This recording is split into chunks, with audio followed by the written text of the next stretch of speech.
So, welcome back to the analysis of the book of Job, especially chapter 4. And now we're going to continue with the actual argument of Eliphaz. And notice how it starts in 4:7.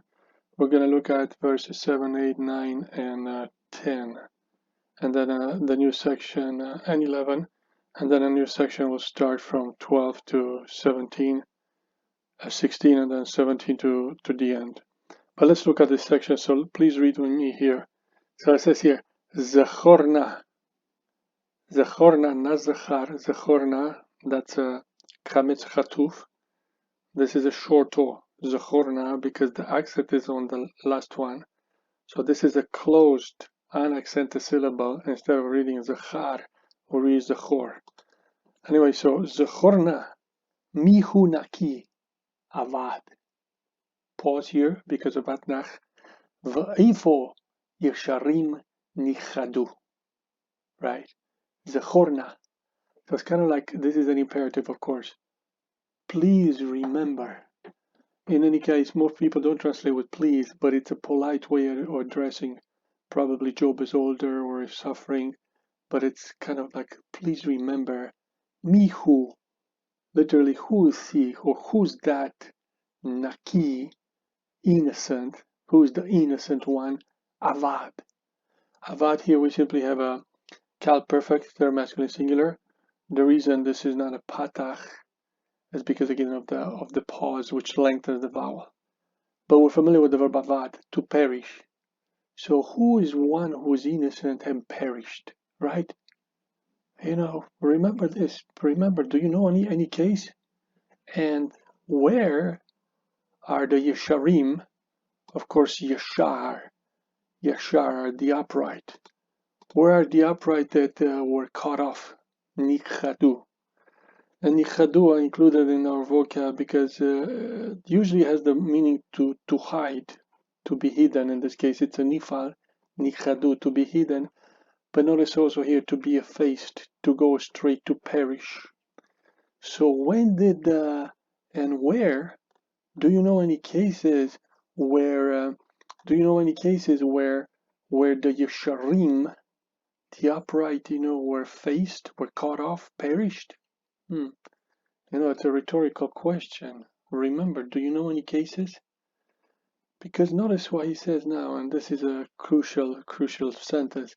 Car share, just as I have seen. Of course, hopefully you see here the verb ra'a, to see. Ra'a, don't forget ra'a, reish, aleph, hey, verbs were originally third yod. So that's why the yod appears here. Ra'iti, just as I saw. Chorshei aven, and this is of course active participle masculine plural, the one who are plowing iniquity, v'zorea amal, and the ones who sow amal, misery or trouble, iktzeruhu, they will reap it. Amal, we've seen it before, misery, trouble. Here probably the ones who sow misery in the sense that they make other people miserable, they will also reap it. Reap, katzar, very common. So here's the great principle, you get what you reap. You sow this, zara, of course, the verb, we got the noun zara, seed, but here's the verb with the meaning to sow, and the ones who sow misery or trouble, they reap it, literally. They reap it. They reap the same, right? So this is the great principle that is repeated over and over again. The innocent do not perish. Look around you. And the upright, it never happens that they are cut off, It's a rhetorical question because it doesn't happen. But actually you get what you sow. You get what you sow. You sow misery, you're gonna reap it. And if you plow iniquity, you're gonna get it in the end. This is the principle. Everybody knows this principle. You should know Job. And notice it continues in verse 9. Mi nishmat Eloah yovidu. Mi, with the meaning, and this should be taken together.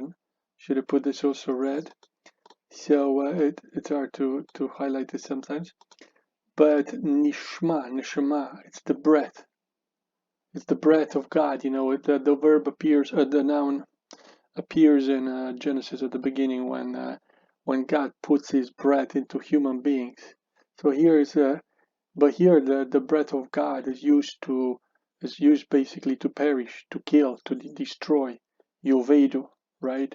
And again, this is very important words, avad, because these are the words that we find in Psalm 1. Remember, Psalm 1 is the way of the wicked and the way of the righteous. And the way of the righteous, God cares for, God pakad, God watches over the way of the righteous, but the way of the wicked is the one who perish. Avad, again, avad, twice avad. So who are perishing by the breath of God? The wicked, not the naki, not the innocent.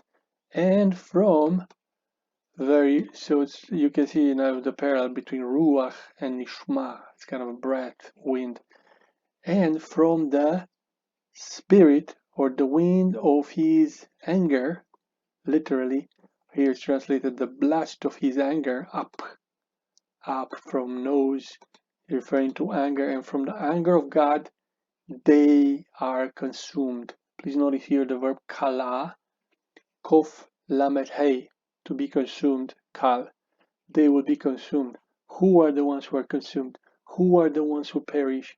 The choshei aven, those who plot iniquity, those who sow trouble and misery. Those are the ones who get it.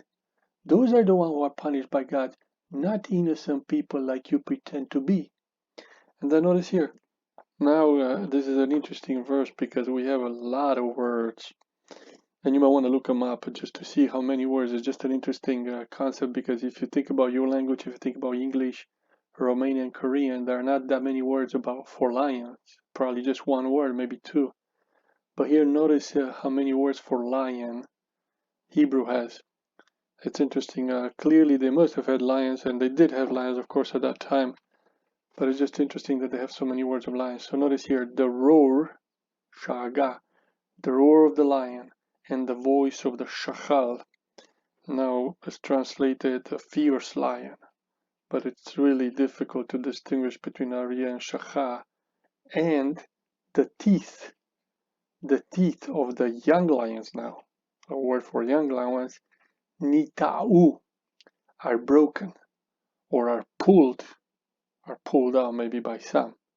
Laish, another word for lion, laish, and notice again the word oved, perishes because from without taref, because of lack of prey, and the sons of Laish, Lavia, sorry, this is lioness, so basically the cubs of the lioness, itpardu, basically are scattered.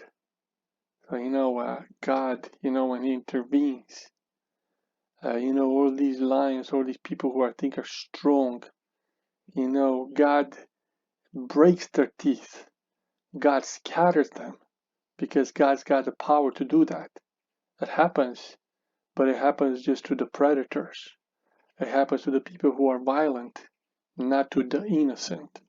So of course this idea, and just again I put a few of the verbs here. So we look at kachad, we look at neshama. It's something you might want to look at. Notice breath, and appears in the breath of life, as I mentioned in Genesis 2:7, nishmat chayim, the breathing of life when He created man. But here is, of course, in Job 4:9 here, nishmat Eloah, it refers to a breathing of God that brings destruction, avad. So this is one word, and nata, notice it's actually a nifal, to be broken out, the teeth of the young lion. It appears here, probably, notice in Psalm 58 is natats, natats. This is actually kind of interesting, but it's very unusual because in Hebrew, usually you expect the natats, and this might be an Aramaic version, or at least another common Semitic word. The same thing happens, for example, for the more common word eretz. Eretz in Aramaic is actually Ara. Instead of Tzadei, you have an ayin. So I'm not saying that this is an Aramaism, but this is a more rare word that is used to say that they're broken, that they are pulled out, the teeth of the young lion.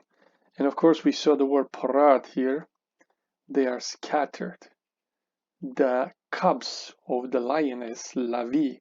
So notice here how many words for lion or lioness: aryeh, shachal, kafir, laish, lavi, and also and lavi, right? So we have several words for lions. Like if we count them here, 1, 2, 3, 4, 5, just in these verses. 5 words for lion or lioness, or lion cubs. It's very interesting, but the point is being made that God has the power and he destroys their teeth because he can do it. So notice parat, it's a hit pa'el, to become dislocated or scattered in this case. And we have the text here, Job 4:11, and notice about the evildoers here. So it appears in the context of evildoers now, who are scattered in Psalm 92:10. You might wanna look at that as a parallel. So now we're gonna move on to the second explanation. But before we move on to the second explanation, which is basically this. So first explanation is this: look, you get what you sow. You reap what you sow. This is a principle. You must have done something wrong. You're reaping what you're sowing. But there's another explanation now, and this is actually one that we shall see, and we discuss it in class more, that no mortal can be right before God. This is a principle that we find it already in Sumerian literature. No matter how good you are, you cannot be pure enough before your maker. Can a man be pure before his maker? We shall see this in the second part. But I would continue with these verses, and let's continue with the following verses. So we're going to look at 12 to 16, because what we're going to have here in 12 to 16, we're going to have actually what seems to be like some kind of a vision. And like somebody said, it's difficult to speak to a God and to argue with a guy who says, God told me, or God spoke to me. Now this is something similar that seems to be happening here. Eliphaz pretends to have had some kind of a vision, some kind of a numinous encounter with the numinous, with God or a divine figure. So notice it said. So let's read this. V'elai davar yegunav, vatikach ozni, again ozni, shemet minhu.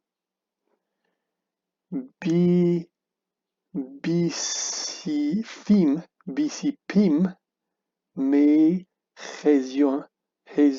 hezionot laila binfol tardema al anashim pachad karani urada vrov atzmotai hifchid vruach al panai yachlotz tesamir sarat basari yamod velo akir marihu. And here I would just put this for you because this is the pronominal suffix. Tamuna leneged einai. Of course, you identify a preposition la. Einai. Demama v'kol eshma. Demama v'kol eshma. So this is the reading. So if we were to translate this, to me a word, basically this is a pual from ganav, to steal, who was kind of stolen. Or, translated here, was brought to me stealthily.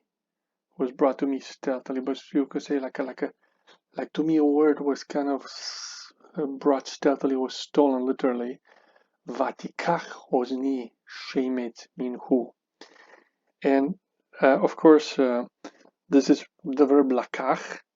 Don't forget the verb lakach behaves like a first noun verb. So notice the lamed is dropped, and we have the doubling of the kof to indicate that the lamed was assimilated.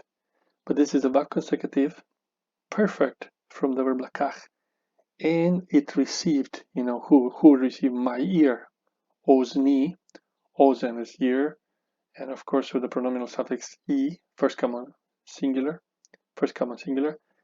and ozni received shemetz minhu. Shemetz minhu. Probably here this is men, and most people understand it being hu plus aleph. Aleph missing though here. From it, so the whisper of it, and this is usually understood, and my ear got a whiff or a whisper of it. Got a whisper of this word, probably implying that it wasn't that clear, but I kind of heard it, like a whisper, like a whiff of it. And then it says here, in the thoughts of the visions of the night. So basically, amid the thoughts from visions, I hope you identify here the verb chazon, from chaza, to see. Chazon is a vision. Chezionot, Laila. Please look this up in a lexicon, just to understand the word better. It's a word, but it's usually translated thoughts, so look this up in the lexicon as part of the preparation. And in the visions of the night, be, of course I didn't put this here because hopefully you recognize preposition, but nafol, the verb bafa, when in the falling, literally in the falling, Tardeima, this is a deep sleep, kind of like the deep sleep that was over Adam when he was put to sleep by God to create Eve, al anashim, upon man. So basically, in the midst of the thoughts of the visions of the night, when a deep sleep falls upon man. So when everybody's sleeping at night, he seems to have some kind of a vision, some kind of a word, some kind of a stolen, some kind of a stealthy word. And notice what it says. His experience now. Pachad.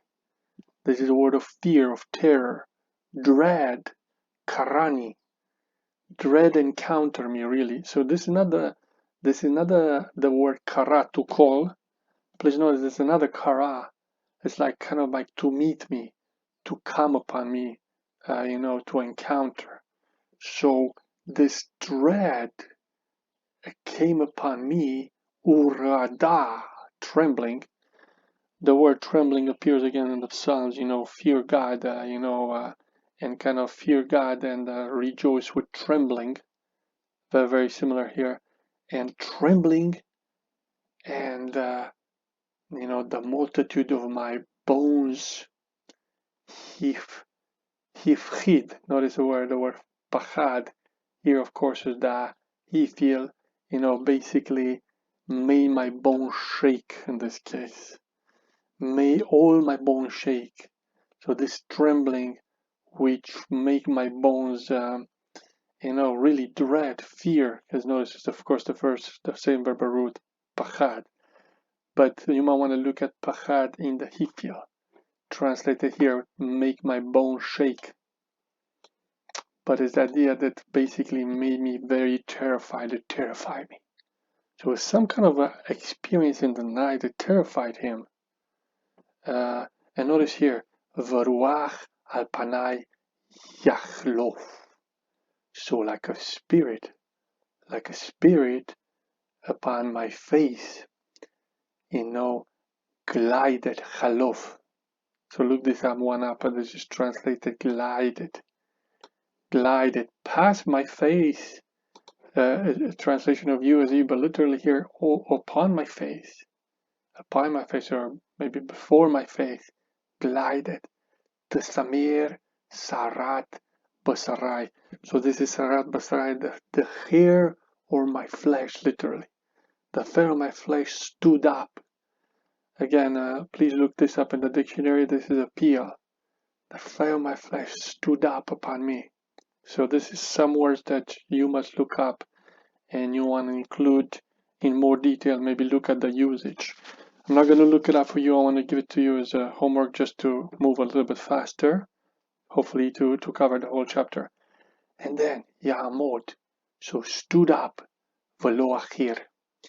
Here I should have made this red too. It stood up, but I did not recognize it. So notice, of course, the usage again of verbs that appear morphologically as imperfects. In my opinion, these are short imperfects, which are past tense preterite, because they're translated past by almost all translation. So it stood up, and I did not recognize. This, of course, is the verb nakar. You don't have to look this one up. This is a more common one. Nakar, he feel, to recognize. So it stood up. It stood still. It stood up literally, but I did not recognize its appearance. Marejo, marejo, marejo. Marejo, its appearance. Mara is from the verb ra, most likely. Its appearance, something that appears. It stood up. It stood up, maybe still, but I did not recognize its appearance. Temuna again, it's a form before my eyes, lenegadeinai, a form was before my eyes. So there's a form before my eyes, the mama, then silence, and then I heard a voice, v'kol eshma. And notice again the usage of the imperfect with past tense. So the mama, silence, and then I heard a voice. And then I heard a voice. So this section I put it separately because this is a section that tells us about some kind of an encounter with the numinous that he pretends to have had. So here notice Eliphaz is not only a sage, but also seems to be some kind of a prophet who has a vision, right? So who's this speaking? The spirit, right? So we saw that the first argument was from common sense, like you get what you sow. You reap what you sow. Rational argument that you might expect in traditional wisdom.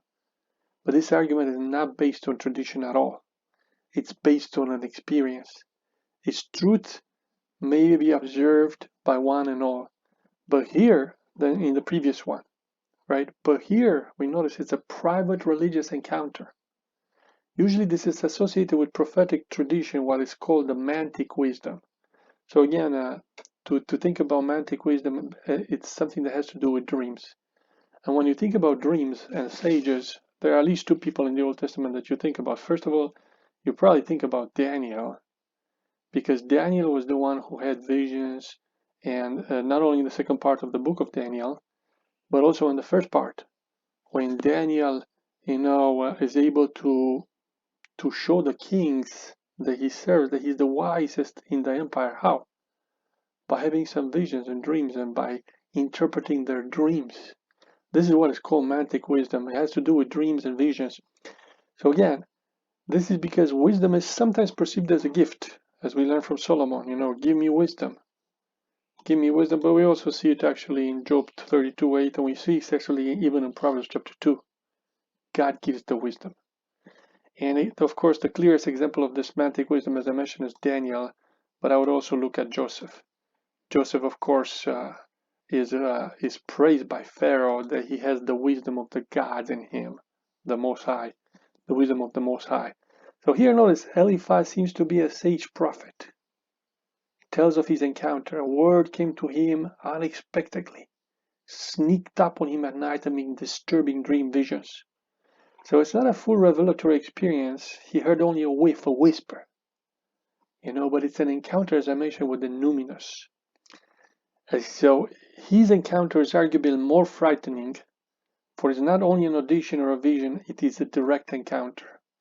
It's a direct encounter, but he must have felt it on his face, so just a storm wind, once too still and a sudden lull. So notice the subject is impersonal and identified. Eliphaz does not recognize its appearance. Though there was a form, seems to be a form, we saw that Temuna before his eyes.